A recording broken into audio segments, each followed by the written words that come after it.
Por que existem pessoas tão pobres e tão ricas dentro de uma mesma sociedade? Será que é apenas uma questão de trabalho? Ou existem outros fatores que podem explicar isso? Por que você acorda sempre basicamente no mesmo horário? Por que quando você vai para algum lugar especial você troca de roupa? Ou por que existem trabalhos que pagam mais do que outros? Bom, você escolhe tudo que gosta? Ou alguém ensinou você a gostar? Sua religião, por exemplo? Seu time de futebol? E vai, eu sei que você é Flamengo. Seu jeito de falar, sua forma de se vestir. Se você já se fez qualquer uma dessas perguntas, meu amigo, eu preciso te dizer uma coisa. Você já pensou em sociologia? Ok, professor. Eu pratico sociologia, mas... Que diacho é sociologia? Calma, calma, aluno. Não se desespere. Eu estou aqui para tirar essa dúvida de você. Basicamente, a sociologia é a caçula das ciências humanas. Ela vai datar do meados do século XIX e vai surgir justamente da necessidade desse homem desse período de entender as constantes transformações sociais e econômicas que estão acontecendo no mundo a partir da era das revoluções. Bom, nós vivemos um mundo pós-moderno onde as transformações e mudanças são uma realidade cotidiana da gente. Tudo é muito dinâmico, tudo é muito líquido, é muito fluido. Porém, se a gente voltar ali para antes do século XVIII, as transformações aconteciam de forma muito lenta. Imagina um mundo onde durante muitos séculos existia pouquíssimas mudanças. Os indivíduos nasciam no campo, passavam a maior parte da vida deles no campo, trabalhavam na agricultura, realizavam suas relações de tempo baseado na colheita, as suas estruturas de poder eram pautadas na posse da terra, as vidas basicamente nunca mudavam na mesma comunidade, pouquíssima mobilidade social. Uma vida baseada na tradição. Esse era o cenário da Europa até o século XVIII, quando, com o advento das ideias iluministas e das revoluções do século XVIII, grandes transformações no ponto de vista social, político e econômico acontecem. De um lado, por exemplo, temos a Revolução Francesa. Questionava uma ordem que parecia eterna. Pela primeira vez, um povo derruba o rei, coloca fim aos privilégios da nobreza e afirma que todos os cidadãos deveriam ser iguais perante a lei. Aquilo que antes era visto como uma vontade divina passa a ser entendido como uma construção humana. E se o homem é capaz de mudar o Estado, bom, talvez ele fosse capaz de transformar também a sociedade. Ao mesmo tempo, na Inglaterra, outra revolução acontecia de uma forma um pouco mais silenciosa, mas ainda assim extremamente profunda. A Revolução Industrial. As máquinas começam a substituir o trabalho artesanal.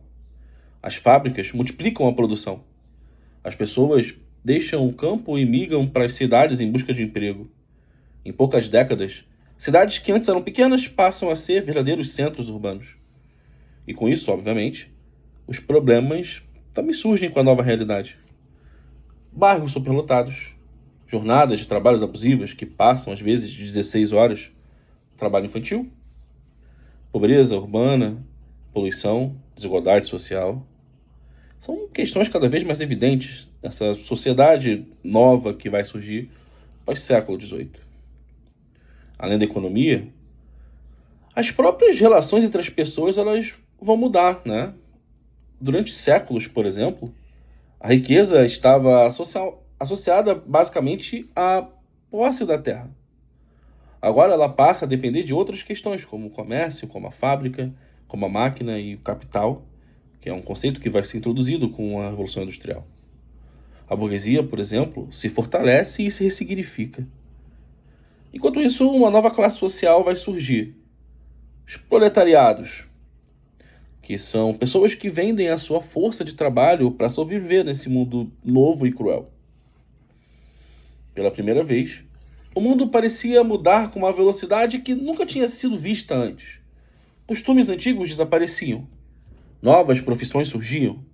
Governos eram derrubados, cidades cresciam. A vida das pessoas mudavam de uma geração para outra. Diante de tantas transformações, surge uma pergunta inevitável: como compreender essa nova sociedade?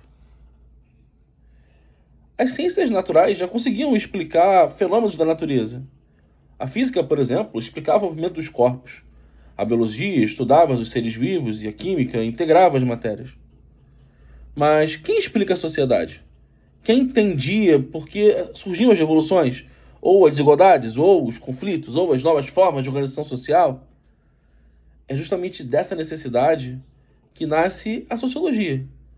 Ela surge como uma tentativa de compreender cientificamente esse novo mundo que estava sendo construído diante dos olhos das pessoas. Quando eu observo, então, uma Europa vivendo uma série de conflitos, revoluções, crises políticas, problemas sociais, violência, pobreza. E ele acreditava que era necessário criar uma ciência capaz de compreender essas transformações sociais que estavam acontecendo na Europa. Conte, então, ele entendia que a sociedade poderia ser compreendida de forma científica. Ele fazia perguntas interessantes. Bom, se a física consegue descobrir as leis da natureza, se a biologia consegue compreender os organismos vivos, por que não criar uma ciência para descobrir as leis que organizam a sociedade? Foi através dessa sacada que ele desenvolveu a sociologia enquanto ciência. Momento curiosidade, aluno! Então, você tem contato com uma máxima do positivismo basicamente sua vida inteira e talvez você não saiba disso. O exército brasileiro, quando lutou a Guerra do Paraguai, ele teve contato com a ideologia positivista durante o conflito. E a partir daí eles adotaram o positivismo como a base ideológica das Forças Armadas no Brasil.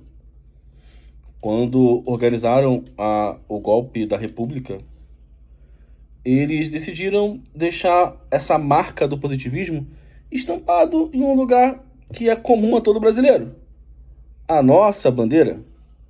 A frase ordem e progresso é uma frase simplificada de uma máxima positivista que na íntegra seria amor por princípio, ordem por base e progresso por fim. Basicamente é uma frase que resume muito bem o pensamento do positivismo, porque ela indica que para atingir o progresso, primeiro seria necessária a ordem. É importante lembrar que o Comte foi apenas o primeiro grande nome que surgiu para defender a sociologia enquanto ciência.